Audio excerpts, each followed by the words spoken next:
Means that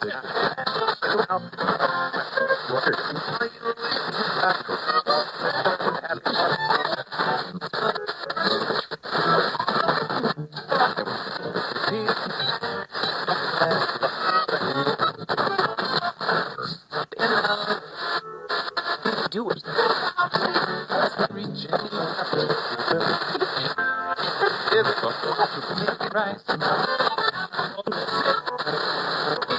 Burger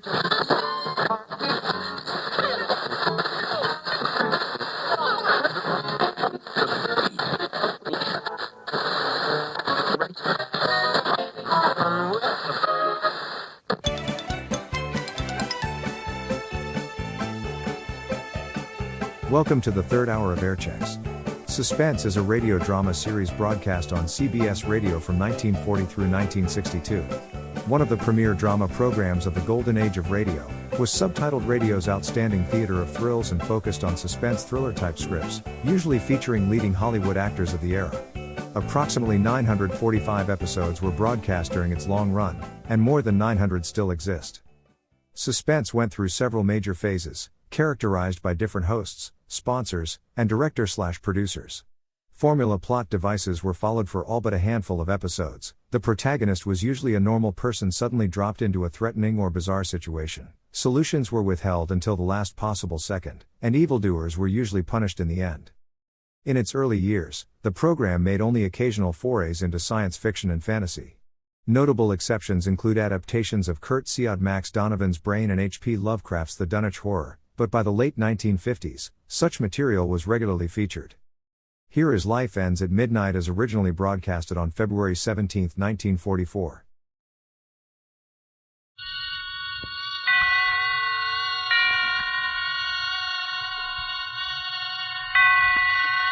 Roma Wines present Suspense.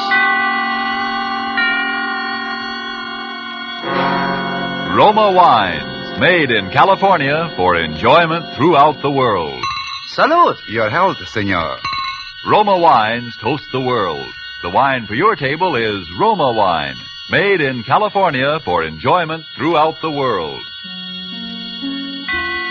This is the Man in Black, here for the Roma Wine Company of Fresno, California, to introduce this weekly half hour of Suspense.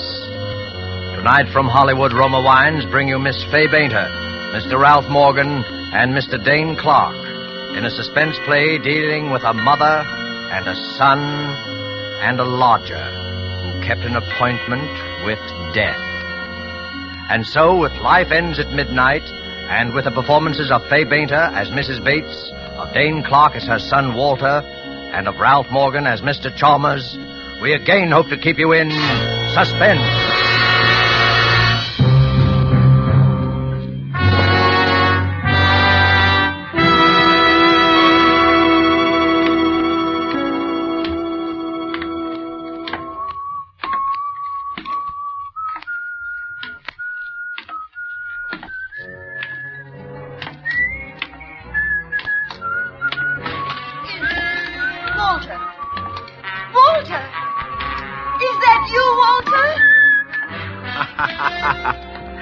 That's right, Mom. It's your little sonny boy, Walter.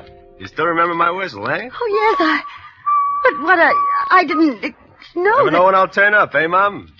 What's the matter? Do we have to stand here in the hall? Oh, no. Come in. It's just that... Come in, Walter. Well, it's the same old crummy joint. I do my best to keep it clean, Walter. Yeah, I know. Regular old Mother Hubbard. You'll have to clean up the whole south side before you get the magoo out of this flea bag. Oh... Boy, am I tired. Up all night in a stinking day coach full of snoring jerks and squalling babies. Babies are the worst. All they do is bawl and slobber. You left Pittsburgh last night? 1 a.m, didn't sleep a wink. Yeah, look at my collar. But tomorrow is Monday. You have to be at work in the morning. Sure, What's the matter? You worried? Oh, no, I just... Don't just. Can't a guy come home and see his mother once in 6 months? That's a mother for you. You break your back, you sit up all night to see your mother for one day, and she tells you have to be at work in the morning. How do you like? Well, I'm sorry. I didn't miss you so. I just worried about... Yeah. I know. Well, don't worry so much. It makes me nervous. Here, sit at the table, dear. You must be starved. Oh. All right. Now it's like coming home. Oh, my baby. I'm so glad to see you. You did come just to see me, didn't you? Who else? Hattie Lamar? Well, of course you came to see me. It's just that I always worry so about you, Forget it. Well, what's to eat? I was just making a chop for my lunch. That's all there seems to be in the house right now. That'll be enough for me. It'll be ready in a minute. Now tell me about yourself, your job. Never mind about me. How are you doing? Well, I try not to complain, Walter. Things are not easy. Prices high. Rent's going up all the time, even on this old house. Honest, I don't know what I'm going to do if things don't... You had some bonds Papa left you. You had about $2,000 bonds he left you. You still got Well, them? I'm trying to tell you, Walter, things haven't been easy. And Always the poor mouth. Every time I see her, she's putting on a poor mouth. I'm just saying things aren't easy. And for me, do you think it's a picnic? I got enough trouble, and for what? For what? All year I worked like crazy. For what? A man must work, Walter. A man must work, Walter. Yes, that's true. A man must work and live like a person, and not be afraid so that he can sleep without worrying about... About what? About a bell ringing at night, or a knock on the door in the morning, or someone touching you on the arm. Yes, it's a nice feeling and a free feeling to be able to walk down the street in the sun with your eyes meeting another man's without wondering if he's... Shut up! I ain't in trouble against her. Stop mouthing at me. You're always mouthing at me. You haven't... You know what the judge said the last time, Walter? He was nice. Now he gave you another chance. He saw you were really a good boy, and he gave you another chance. He got you a nice job, and you promised to... You must... Oh, you're all right, Walter. You didn't... Meatball. A herring on a plate all your life. You're a tomcat in the garbage. You find a fish head and you say, thank you, mister. You chew a fish good and you smile pretty. Well, not for me. You take a chance and you throw away the fish heads. You get one break and you're out of the garbage can for life. You throw a time clocks and shiny pants. You're in a higher brackets and nobody gets you. Yeah, you're a mister with a future. You hold your nose when you walk from the day coach of your compartment. You leave the stinks behind in a pot of dusty air in front of you, and that's for me. One break and you're as hot as a rocket shooting diamonds for sparks. Walter! You're a P-38 in a world full of flivvers. A buck gets you two gets you four. Walter! Good for one blonde to kick her and a kisser. Walter! It's all right. I took another chance. I tried to run it up. No dice. I gotta make it good. Tomorrow morning, I gotta make it good. The books at the office will show it, and I gotta make it good. How much? $1,500. $1,500? By midnight tonight, $1,500. If I miss that 12:20 for Pittsburgh, it's all up. I might as well take gas. $1,500. By midnight tonight. Where am I going to get it, Walter? The bonds. You got the bonds, Papa. The bonds. How do you think I got you out of the last trouble? Bribes, bail, paying back every dime. Where do you think I got it? I'll get 10 years. You heard the judge last time. What can I do? What? 10 What? years and start. 10 years. There won't be no reform school this time. Walter, Oh, look, Walter. please, Ma, please, get me the money. Get it for me. I'll be good. I'll work hard. I won't give you no more trouble, but help me now. Please, Mama, please, will Where you? can I get it, Walter? I've nothing left. Nothing. I don't care where you get it. It's your fault, and you gotta help me. I only wanted to help you, Yes. and now I'm gonna... Yes. It is my fault. I've always protected you, but I can't protect you anymore. I'll give you the few dollars I have. Go away. It'll be enough to help you run away. That's all I can do. You're holding out on me. You're worrying about your old age. You're making yourself a cushy little...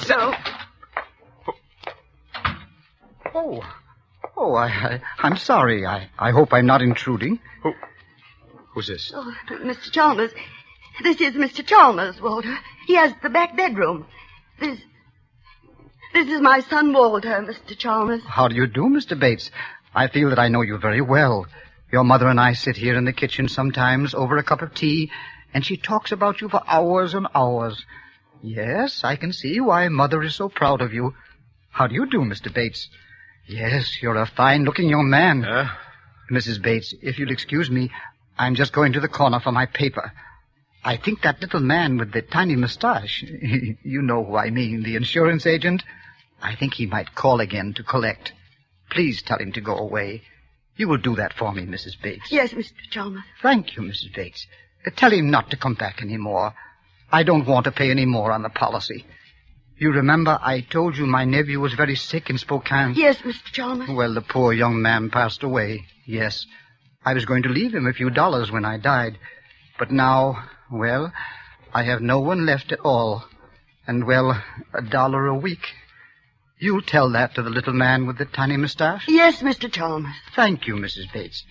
Good day, Mr. Bates. Walter, I have $40 in the house for the rent. You can take that. Drop me a card when you get settled someplace. Let me know where you are. I'll send you some more as soon as I can get it. Maybe later I'll be able to straighten it out. Maybe later I'll be able to speak to your boss. I'll promise to pay back every dime, but you must go away. You must. Tell me something about Mr. Chalmers. He interests me very strangely. Walter. Don't be so nervous, Ma. We got plenty of time. We got till midnight.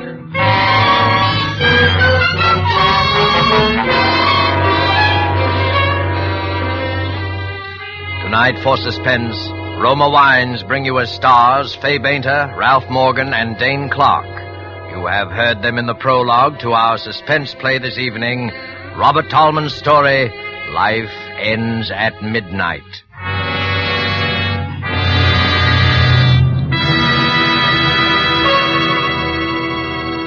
Before we return to the scene of our play, let us journey in fancy to Havana and sit at a table in the gay Restaurant Paris. At the next table, we see perhaps a farewell party given for an American visitor. The American is wondering how he'll be able to repay in his own country the hospitality shown him in Cuba. Reassuringly, his Cuban host might remark, "Es muy fácil, amigo. Just be sure to serve wonderful Roma wine. It is wine imported by us from your own country. Roma wine." Indeed, Americans can well be proud that judges of fine wines in so many lands now acclaim the wines of California among the world's most enjoyable of all time. Of these truly superb wines, Roma wines are especially honored by the number of countries now importing them for enjoyment as rare luxuries. But Roma wines are not lacking in honors bestowed them here in America, because Roma wines are America's largest selling wines. If you aren't already one of the millions enjoying Roma wines regularly, as a delicious beverage any time, to add sparkle to any meal, to smarten your entertaining, make your own taste test to choose your favorite, choosing from Roma wine's many different wine types. When you learn their modest cost here in America, with no import duty to pay, no expensive shipping charges to absorb, you'll know why we say Roma wines are for your daily enjoyment. I'll spell out the name for you. R-O-M-A, Roma wines, made in California for enjoyment throughout the world. And now it is with pleasure that we bring back to our soundstage Fay Bainter, Ralph Morgan, and Dane Clark in Life Ends at Midnight, a tale well calculated to keep you in suspense.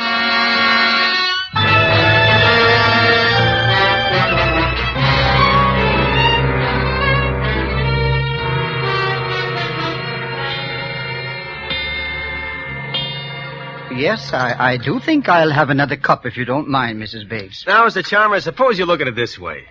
You've been paying $1 a week for how many years now? I'd say 20 years would be a conservative estimate. All right, 20 years. Now, let's see, that's $50 a year. Say that's $1,000 you paid in, no? Yes, $1,000. This coffee cake, Mrs. Bates, is excellent. You like it? I made it yesterday when Forget the coffee cake. Now, let's figure percentage. How many more years do you figure to live? Walter. Oh, that's all right, Mrs. Bates. After all, I'm an old man, and at my age, one rather, comes to terms with death. It's like the end of a long, busy day. Life ends at midnight, and a new day begins. Yes, Walter, I think you're on the verge of making a very profound observation. You see? My policy is for $2,500. And in the days that are left to me, I certainly will not be required to pay in as much as I have already paid out. That's the exact point. And if you drop it now, will you get anything back? No. You got a straight life with no cash-in value. If you drop the policy now, the insurance company is the winner. But say you live another couple of years. You pay a couple of hundred more. And you leave the $2,500 to somebody. Now, which is a smart thing? I leave it to you. Yes, I should like to think that when I'm gone, I've left something behind for someone. Mr. Chalmers? Oh, yes, I'll always remember him for this. It's nice to live on in somebody's memory for a little while after we're dead. But, I have no one in this world. And B, I must be very, very frank and tell you that I can no longer afford to pay even the $1 a week. You see, I live on a That's a problem of the most minor importance. For anybody who invests in you now, $1 a week would be gilt-edged. I mean, for instance, well, take my mother here. Now, suppose you made her the beneficiary. Now, suppose she continued to pay the $1 a week. Who can lose on such a deal? Who can lose? Nobody. You get the point? Oh, no, I couldn't. Why, it's... Why not? It's simple, huh? No, Mr. Chalmers, no, you mustn't. Let Mr. Chalmers aside. Huh, Mr. Chalmers? It makes good sense, no? It makes everybody happy, no? But we're practically strangers. We just... What do you mean, strangers? Who's a stranger in this world? We're just little people trying to make each other happy. Huh, Mr. Chalmers? Now, Mr. Chalmers here can die feeling he didn't waste $1 a week for 20 years, and he'll know he'll live in your memory. That's what he wants. Now, why shouldn't he have it? Ain't every man entitled to at least live in somebody's memory? Yes, but Mr. Chalmers doesn't have to do that. I'll think about him anyway. I promise I will. He don't have... Let him say something. You're always mounting. Now, what do you say, Mr. Chalmers? Oh, that must be the little man with the tiny mustache. I'll tell him I'm keeping the policy and changing the beneficiary. Oh, could you let me have the loan of $1, Mr. Bates?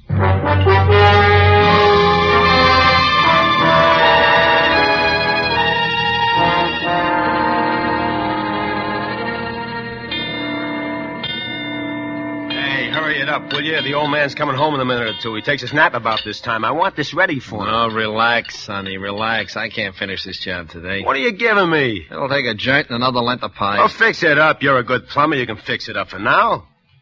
Hey, the room's pretty small. Why do you want the heater so close to the bed for? Like I told you, he's got rheumatism. He needs plenty of heat. Well, I can run a rubber extension, but with gas, I don't like it. Okay, so with gas, you don't like it, but with gas, we gotta run this heater. The old man's got rheumatics. He can take plenty of gas. Huh? The heat, I mean. He needs plenty. What are you doing now? Tightening this joint. Look, it's tight enough. Here's your $3 and... Okay, you're the boss. Bring your tools the next time. I won't be in it next time, Sonny. What are you giving me now? You can get somebody else to do your dirty work after this.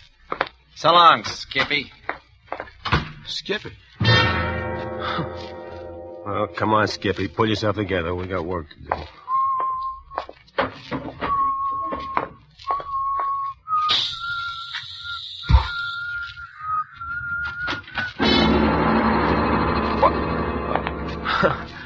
Hiya, Pop. Well, this is a pleasant surprise.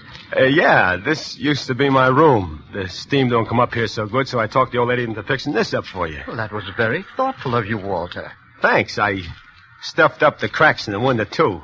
0 weather. It gets plenty of drafty in this room. You thought of everything, didn't you, Walter? Huh? Yeah, it ought to work out just fine. It'll do the job, I think. I'm going to take a little nap before dinner. Do you think the heater... Just leave it on. I'll look in after a bit to see if it's okay. Well, now, you needn't go to all that trouble. No, it's no trouble at all, Mr. Chalmers. When I do a thing, I like to do it right.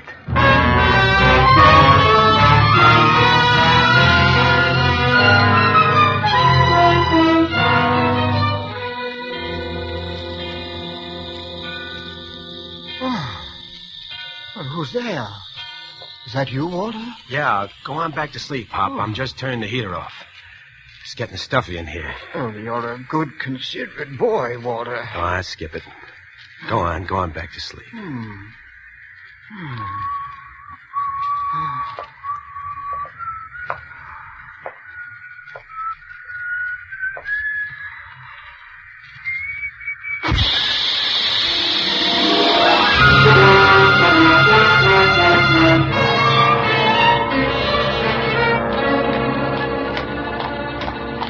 Please don't walk so fast, Walter. My feet are hurting me again. You can buy new shoes tomorrow. I'd like to know what with. Maybe you'll have dough tomorrow. Maybe we'll both have some dough. If a miracle happened. Maybe miracles do happen. Maybe if you're smart. Where are you taking me to, Walter? Nowhere in particular. I thought we'd stroll around the old neighborhood. You know, like old times. Why, that's a nice idea, Walter, but my feet... Hello, Mrs. Bates. Good evening, Officer Flanagan. This is my son, Walter. He's just here from Pittsburgh. Glad to know you. How's business, Copper? Oh, much the same. Vagrancy, petty larceny, once in a while, a suicide. Suicide? Yeah, that's what they start out to do, but it's harder to get bumped off than most people think. Huh? Case just last week over in the next precinct. Dame turned on the gas in her room and lay down on the bed. What happened? Nothing. They always bungle somewhere. Amateurs. Gas petered out. She forgot to put a quarter in the meter.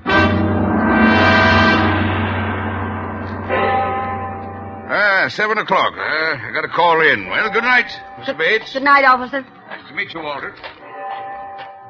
Ma, Yes, Walter. when did you put a quarter in the meter at home? Why, I don't remember. Goodness, I'd better get some change. Never mind the change. Come on. Walter, why did you ask about the gas meter? What do you think? Walter, you didn't. That isn't why you put the heater in, Mr. Chalmers. What do you think? I don't think anything. I just pray that quarter ran out Save before... your prayers. Of course, if that didn't work, I'll try another way. Either that old cluck is dead before midnight, or I spent 10 years in stir. He's going to be dead before midnight, see? And if you try to make any trouble, you'll be pushing daisies right along with him.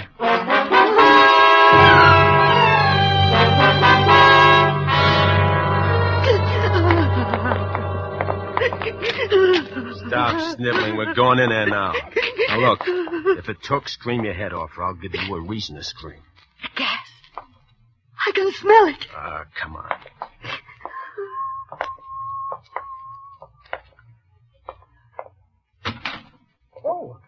Oh, well, good evening, Walter. Mrs. Bates.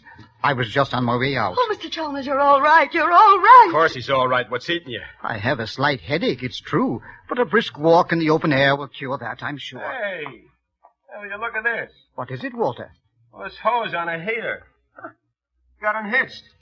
No wonder you got a headache. I thought I smelled gas. Boy, it's lucky for you Mom forgot to put a quarter in the meter. Providence works in strange ways, doesn't it, Walter? Well, I must be getting on.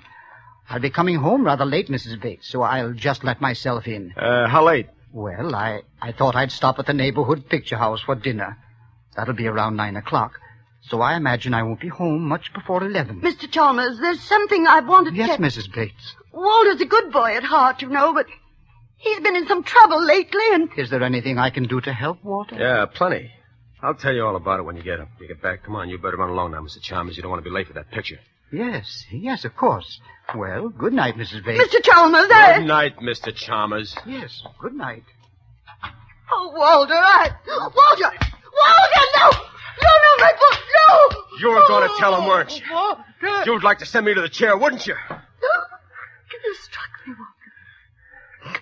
You struck your own mother. I ought to have messed up your sad monkey face for good. Oh, It's your fault I balled us up in the first place. Why didn't you remember to put a quarter on that meter? Why didn't you? I'm glad I forgot. He wouldn't be alive. I shouldn't have messed around with gas, trying to spare your feelings, making you look like an accident. Oh, no. The thanks I get for it. She wants to blab the whole thing. Turn me in, my own mother. No, Walter, no, that's not true. Why, you... Don't strike me again, Walter. I can't stand it. Okay. Maybe now you'll cooperate. Now, look, let's put it this way. It's either you or him. If it's you, I don't care whether they get me or not. Are you listening? Oh, yes, Walter. Okay, now, like I said, I got very little time to get this thing done. I ought to have done it neat and clean in the first place, like I said. He's old and weak. You just push him over on a bed, hold a pillow over his face for a few minutes, and the job's done. Nobody will ask any questions, a guy that old. Walter, for the last time, I'm begging. Okay, make sure it's for the last time. And remember, it's you or him, like I said. What are you going to do? Now, look. I'll be waiting in his room when he comes home. I'm shot anyway, so I'll lay down and get 40 winks. You wait up for him. Tell him I've left to catch a train. That's in case he suspects anything. When he comes to his room, I'll take care of the rest of it. How do you know I won't warn him? Because it's him or you, like I told you. I don't think you'll warn Mr. Chalmers. And don't try to stall him when he comes in. He's got to be dead by midnight. Or else.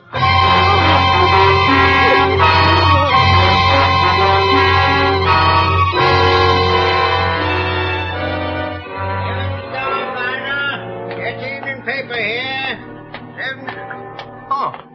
Evening, Mr. Chalmers. Evening, Joe. I'll have the late edition of the Daily News as usual. Oh, I saved one out for you, Mr. Chalmers. Thank you. Good night, Joe. Good night. There it is, the paper. By the way, Joe, I almost forgot. Can you give me the change of $1? Oh, sure, Mr. Chalmers. Yes, here you are. 50, 75, 85, 90, and $1. Well, thank you. I just happened to think of something I need change for. A little good deed for a friend of mine.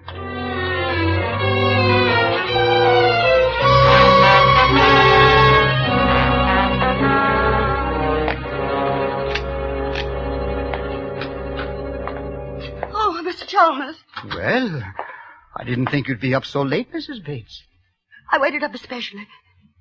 I wanted to talk to you about Walter. Mrs. Bates, your eye, it's all discolored. Yes, the light burned out in the bathroom, and when I went to replace it in the dark, that is, I bumped into the door. Now, I would have thought Walter would have done that for Oh, you. no, Walter didn't.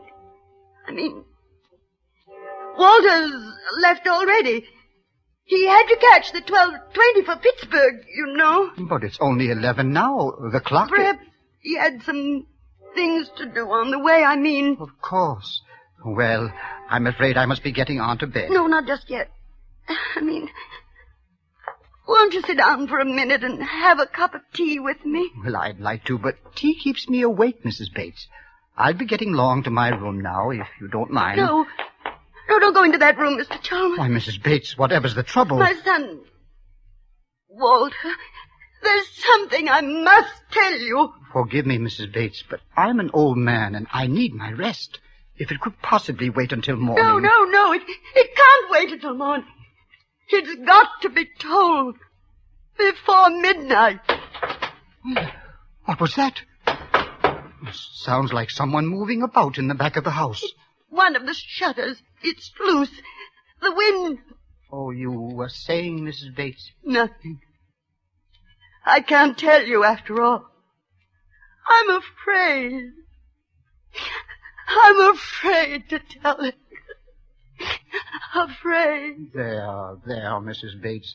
Perhaps in the morning. Try to get some rest. You're going in there now? I think that will be the best thing to do all the way around. Don't you, Mrs. Bates? Good night. No, wait. Mrs. Bates, What is it, Mrs. Bates? That smell. Gas. Walter!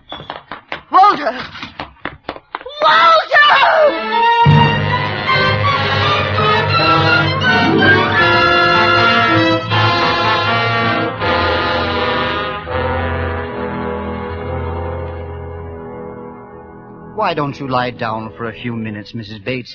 I'll call you when the ambulance arrives. Listen. It's striking 12. Dead before midnight.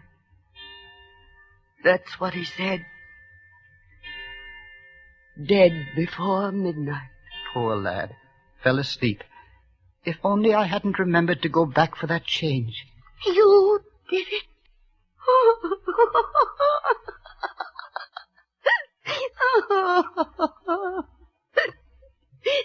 You put the quarter in the meter. That's what turned on the gas that killed him. Well, you mentioned the gas having gone off and forgetting to put a quarter in the meter. So on the way to the picture house, I just went around to the back entry and dropped the coin. I suppose I should have remembered about the connection being loose on the heater in my room. But I wanted to surprise you with my good deed. I didn't mean to do anything wrong, Mrs. Bates. Truly, I didn't. No. You didn't do anything wrong, Mr. Chalmers. You didn't do anything wrong.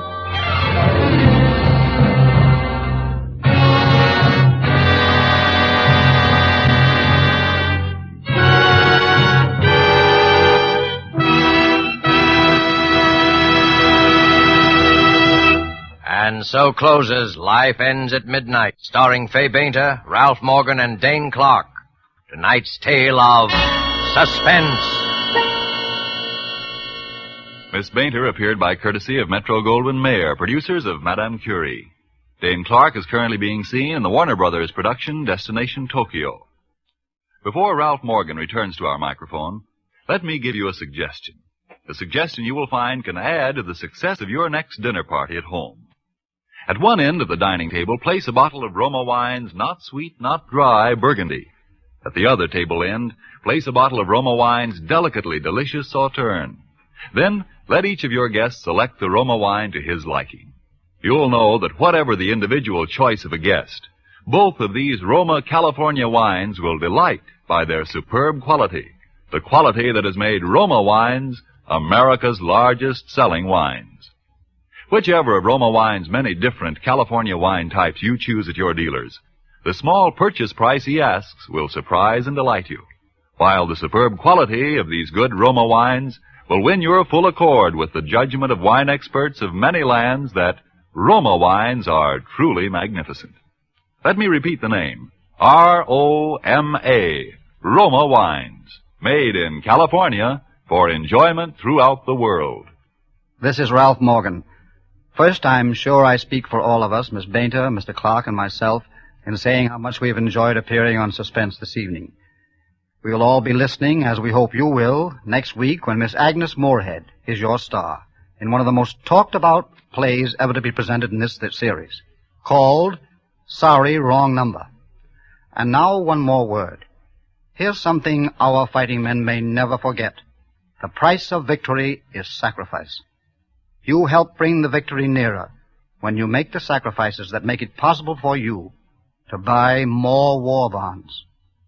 Thank you. Suspense is produced and directed by William Spear. Don't forget then next Monday for Agnes Moorehead in Suspense. Presented by Roma Wines, R-O-M-A, made in California for enjoyment throughout the world.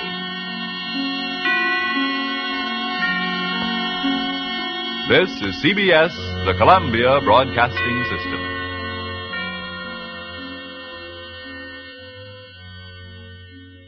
That was Life Ends at Midnight as originally broadcasted on February 17, 1944. Here we go with Edgar Allan Poe written classic of suspense of The Pit and the Pendulum as it originally aired on January 12, 1943.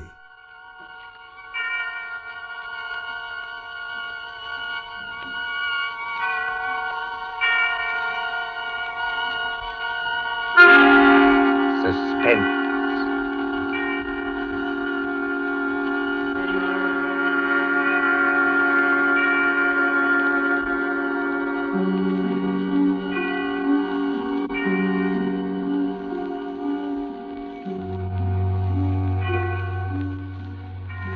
This is your narrator, the Man in Black, again about to introduce tonight's Columbia program, Suspense. The story is The Pit and the Pendulum by Edgar Allan Poe, and the adaptation by John Dixon Carr. Our guest is the distinguished American actor, Mr. Henry Hull, who plays the part of a prisoner of the Spanish Inquisition. If you've been with us on these Tuesday nights, you will know that Suspense is compounded of mystery, suspicion, and dangerous adventure, to hold you in a precarious situation and withhold the solution until the last possible moment. And so it is with The Pit and the Pendulum and Mr. Hull's performance. We again hope to keep you in suspense.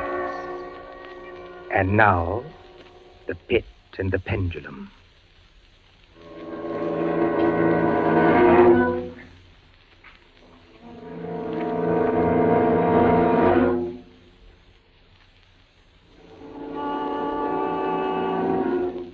I was sick unto death with that long agony. And when at length they unbound me and I was permitted to sit, I felt that my senses were leaving me. The sound of the inquisitorial voices seemed merged in one dreamy, indeterminate hum. Yet, for a while, I saw, but without terrible an exaggeration, I saw the soft and nearly imperceptible waving of the sable draperies on the walls of the room. I saw the flames of the 7 tall candles which burned on the table. I saw the lips of the black hooded judges, and these lips appeared to me white as paper, white as horror. I saw them writhe with a deadly locution. I saw them fashion the syllables of my name. Jean Delbray, Captain Jean d'Albret. Good fathers, gentlemen. We hear you, my son. I am very weak and infirm. I've been confined for many months in a dungeon. I've been tormented by nightmares. Conscience, one trusts. Pray silence, Fra Antonio.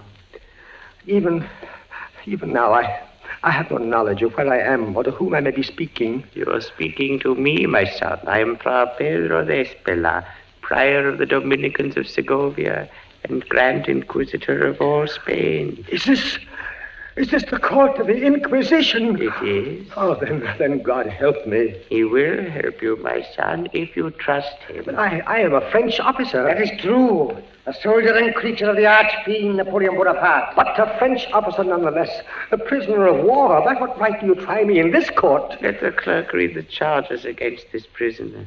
Pray silence while the clerk reads the charges. The charges against the prisoner are as follows.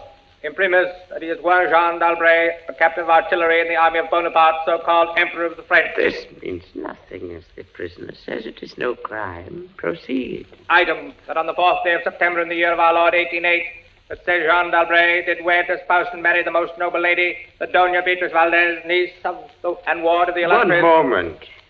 Your Excellency spoke. Fra Antonio, was any cheat employed to trap this girl into marriage against her will? No, we have no actual evidence of any cheat. Was the girl of age? I believe so. Then wherefore is the prisoner here?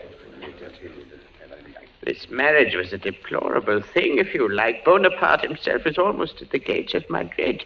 His general, the Tsar, menaces our city of Toledo itself.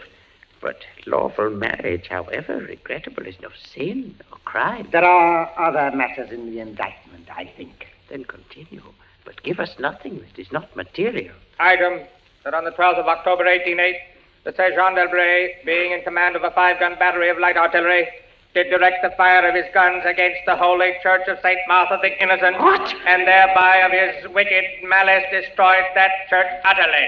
Captain d'Albret, is this charge true? It is, yes. You admit it? Good father, hear what I have to say. The church blew up, I think. Would you boast of your sin, young man? It blew up because it was stored with kegs of gunpowder for your army. I had every right to fire on it. And that is all the defense you have to make? I tell you, I had every right to fire on it. By military law, there was... Is military law above God's law? I don't know. I did my duty, that's all. Long live the Emperor! Captain d'Albret, mark what I say. No man, however great his heresy, is ever condemned to be burnt in the fire. Fire! The fire. If he first recant and acknowledge the error of his ways. But for you, Jean d'Albret, there can be no mercy, no pity, no atonement. The only sentence of this court can be death. Death. Yes. The secular or government arm to which we must release you has devised 2 ways of punishment in cases such as yours. You hear the tolling of the bell? I hear them. It is the procession of the condemned going to the auto da fe. Soon the yellow light of the flames will stream through the windows and flicker on floor and ceiling. Nunc et in hora mortis intuit manibus Domine. Most of those condemned out of mercy will be strangled before they are burned. It cannot be so with you, Jean d'Albret. You must die in one of 2 ways. Either with the direst of physical agony. A slow fire of green wood, iced bandages about the head and the heart, so that the fire does not approach too quickly. Or else, Jean d'Albret, you must die in a certain other way. Have done with this! Pass your sentence and let me go! The law does not permit me to tell you now what this other way is. The sentence of this court, therefore... I had swooned. Yet still, I will not say that all of consciousness was lost. In the deepest slumber, no. In delirium, no. In a swoon, no. In death, no. Even in the grave, all is not lost. There are shadows of memory which tell us indistinctly of tall figures that lifted me and bore me in silence down Down, still down, until a hideous dizziness oppressed me at that descent into the earth. Then, as consciousness swam back to my wits, darkness. A stone floor and darkness. Oh, Beatrice. Beatrice, my wife, Beatrice. Did you call me, Jean? Beatrice, was that you who spoke? Yes, Jean. You were here in the dungeons of the Inquisition. I am not really speaking to you, my poor Jean. I am only in your imagination. Am I mad, then? No. But your brain is fevered. You only think you hear me. No, I do. I hear you clearly. As clearly as I once heard you. In the little church near the Ebro where we were married. Yes. I destroyed that church, Beatrice. I had to. It was my commanding officer's order. I know, Jean. Be comforted. There are those who care. You won't leave me. As long as I am in your heart, I shall be here. I was strong once. Now I am weak. Once I was reckless. Now I'm afraid. What am I, Beatrice? What are they going to do to me? I cannot tell. Remember, my voice comes only from your own brain. Are you fettered? Fettered? No. They've not chained you to the wall. No. They've taken away my uniform. They've given me sandals and a robe of what feels like coarse serge, but I'm still free. Free. Take courage, Jean. Free. And in the grasp of the Inquisition. Beatrice. Yes, Jean. It's completely dark. There's hardly any air. I dread to get up. I dread to stretch out my hand. Suppose they've buried me alive. Courage. Can you stand up? I think so, yes. Then walk. Walk as far as you can. Measure the limit of the cell. If this is not a tomb... You're right, Beatrice, as always. I'll try. Are you on your feet? Yes, now pray. Pray for a poor devil who always meant well. 1 pace, 2 paces, 3, 4. You are very weak, Jean. Rest a moment. Where are you now, Beatrice? In the flesh, I mean. You know that, Jean. In the old house by the olive grove. Scorned of my people. Yes, I know it. Each morning I climb to the hilltop and watch. Go on. Sometimes I think I hear gun wheels Yes. rumble in the hills. Yes. And long-moving columns Yes. with the red dust rising above Go them. on! First come the heavy cavalry in plume-crested helmets. Yes. On their flanks, wheeling like hawks, light hussars in blue and scarlet. And behind them, in a glitter of bayonets as vast as light points on the sea, rank upon rank, the long gray coats and the tall bearskin caps. The old guard and the Grand Army. It is only a vision, my dear one. They do not come. Will they? Will they ever come, Beatrice? I cannot tell. Then I must face what has been prepared for me. Walk again, Jean. Try. Keep your hand in front of you. This robe, it impedes me. The floor is treacherous with slime, but I'll try. 4 paces. 5, 6, 7. It can't be a tomb. 8, 9. Look out! I'm all right. I fell to my knees. The robe tripped me. My hand is in front of me. It's lower than my face, but I feel nothing. Nothing, Jean. It's a pit. A circular pit. And I fell on the very edge of it. Oh. They would have made you walk into it. Yes. Oh, there's a loose fragment of rock just inside the edge. Now, if I can dislodge it like this.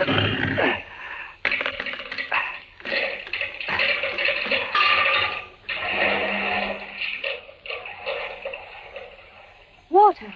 There's something down there. Rats, it may be. Rats, yes, but something else. I heard it move. So did I. What is in the pit, Jean? I don't know. But you're saved. Saved, Beatrice. Saved from the Inquisition. My torture has been merely postponed.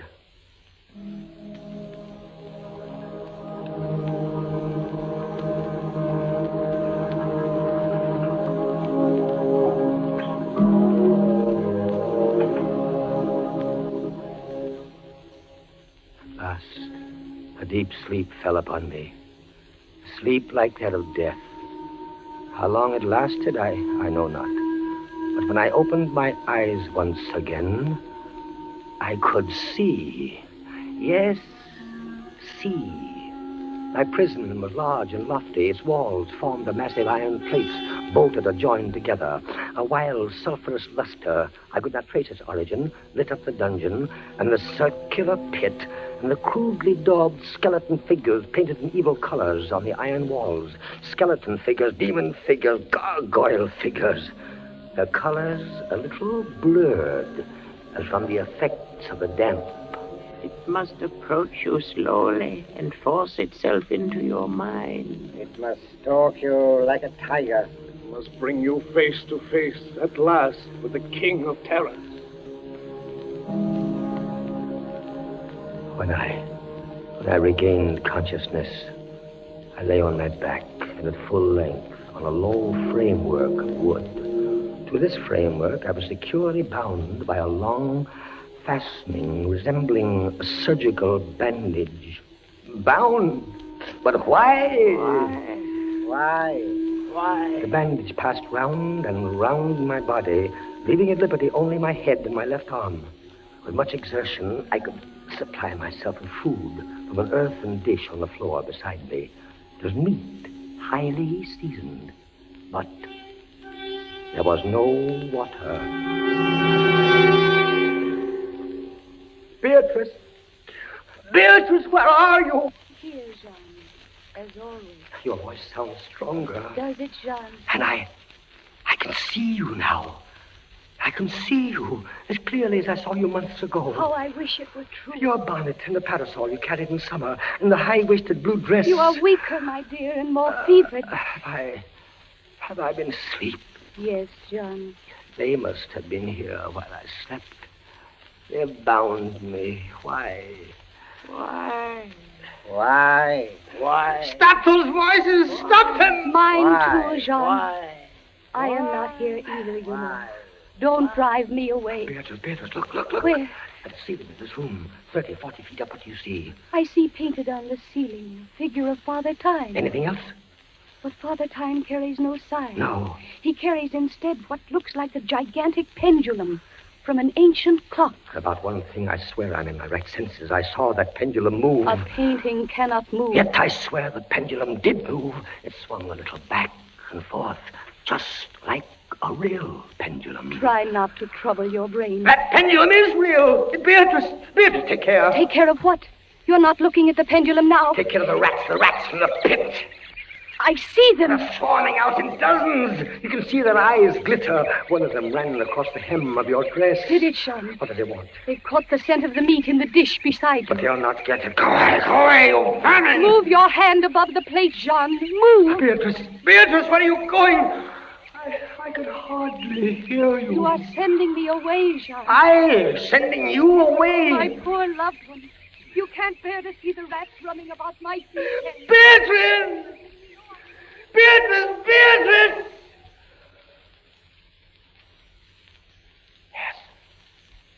Yes, it's true. In a cell swarming with vermin. There are others I had rather see here. I'd rather see. Did you call me Captain Dalbray? Then in spirit I am here. Who are you? Don't you recognize me? No, I do not. I am that second Inquisitor, Fra Antonio, whom you thought unfair at your trial. But we were not unfair. We administer the law. That is all. Go. I command you, go. Not until I have first told you what you already guessed. Which is? There are two forms of death for such as you. One, death with its direst physical torture. The other, Death with its direst mental torture. And I have been condemned to the second. Your guess is good. Listen. Do you hear anything? Yes, I do. I hear something. Turn your eyes upwards. Look at the ceiling. The pendulum. Aye, the pendulum. It's descended. Only a foot or so as yet. As you notice, it is not really a pendulum. Its underside is a crescent, formed of razor-sharp steel. You mean? A ponderous weight, Captain Dalbray. Its movement is slow now, but soon it will take on momentum. It will swing wider and wider, 30 feet perhaps. Presently, as it swings, you will hear it hiss, and with each broad movement, it will creep a trifle lower. The steel is directly above me. Yes, above the region of your heart. Lie still and look up at it. How long before? You need have no immediate fear. It will not be too soon. But how soon? Who can tell? In the name of pity, give me some answer. Hours, perhaps days. It's beginning to swing wider. I can't take my eyes from it. Its glitter fascinates you, eh? See how it shines in that wild light. And this is your utmost refinement in cruelty. The law, Captain Dalbray, is never cruel. And now, still in spirit, I leave you to your meditations. It will not be too soon. Minutes, hours, days.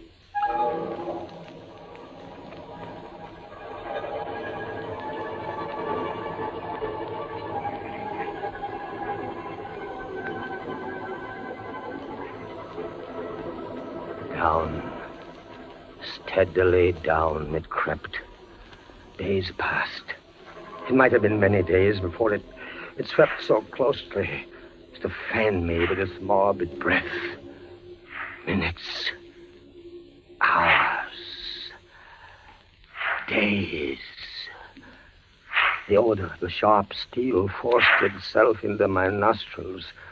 The right, to the left, far and wide. The shriek of a damned spirit. To my heart, with the stealthy pace of a tiger. Down. Certainly, relentlessly down. I prayed. I wearied heaven with my prayer for its more speedy descent. I grew frantically mad and struggled to force myself up against that swinging, glittering death. No avail. Down, still unceasingly, still inevitably down, the sharp steel flashed past within 3 inches of my chest. Beatrice! John? Beatrice! Beatrice, where are you? I heard you calling, John. I am here. It is a strange thing, Beatrice. I'm quite calm. You are resigned, then? No.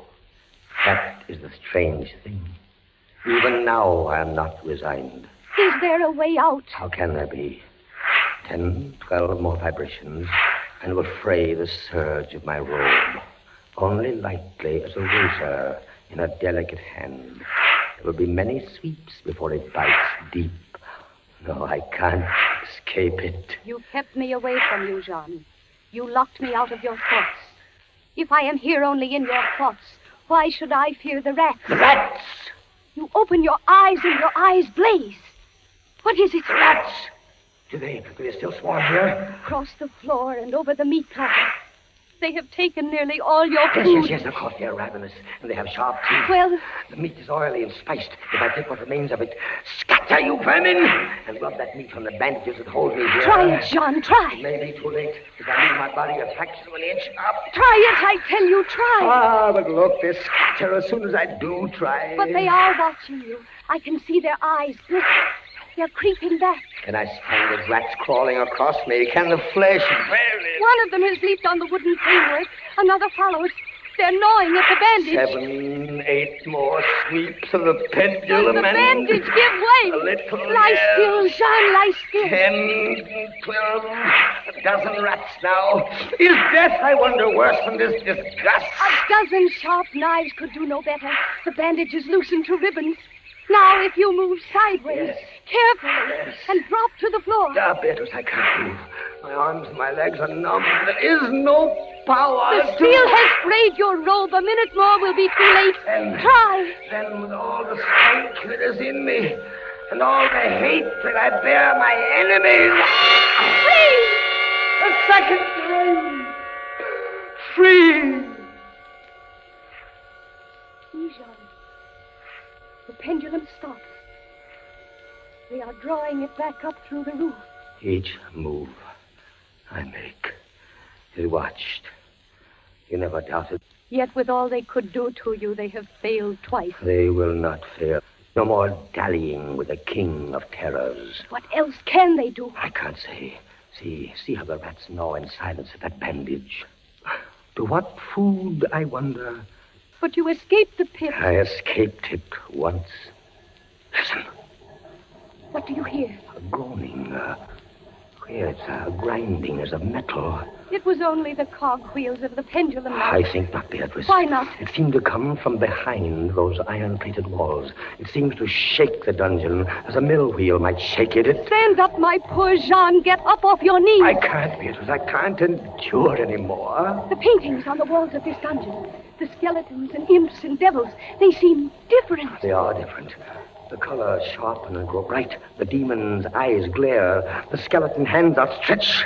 Don't you catch even yet the odor of heated iron? Heated iron? Beatrice, my darling, I have been much humbled.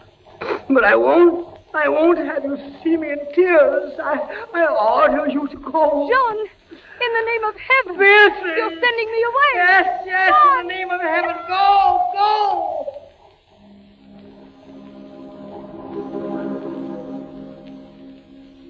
A suffocating heat pervaded the prison.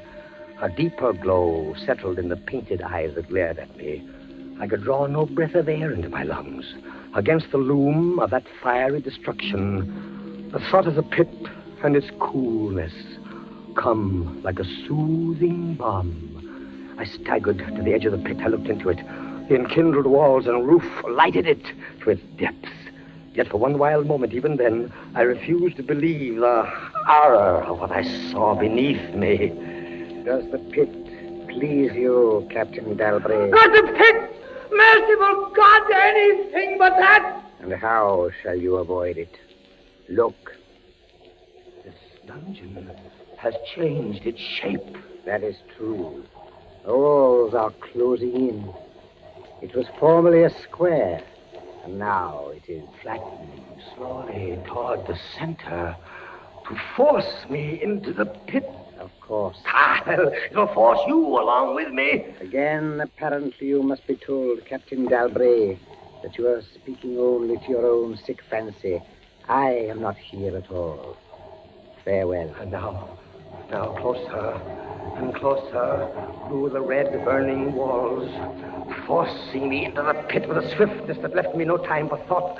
I shrank back, but the closing walls pressed me relentlessly onward. At length, for my seared and writhing body, there was no longer an inch of foothold. I screamed once. I tottered on the edge of the pit.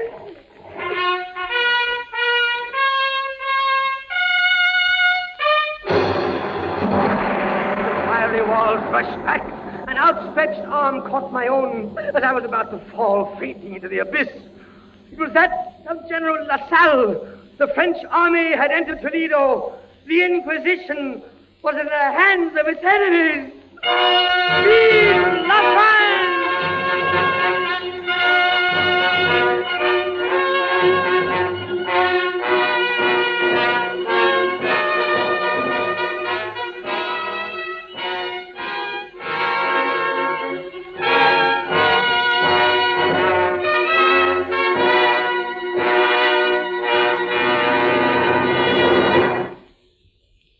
And so closes Poe's celebrated story, The Pit and the Pendulum, starring Henry Hull.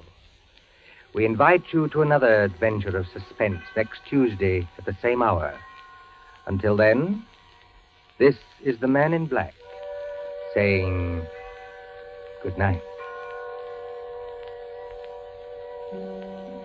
William Spear, the producer, John Dietz, the director, Bernard Herrmann, the composer-conductor, and John Dixon Carr, the author, are collaborators on Suspense.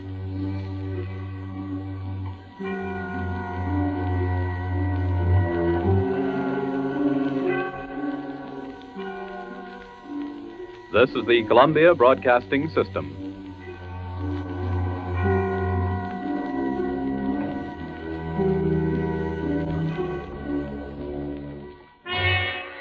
That was Suspense's The Pit and the Pendulum as it originally broadcasted on January 12, 1943.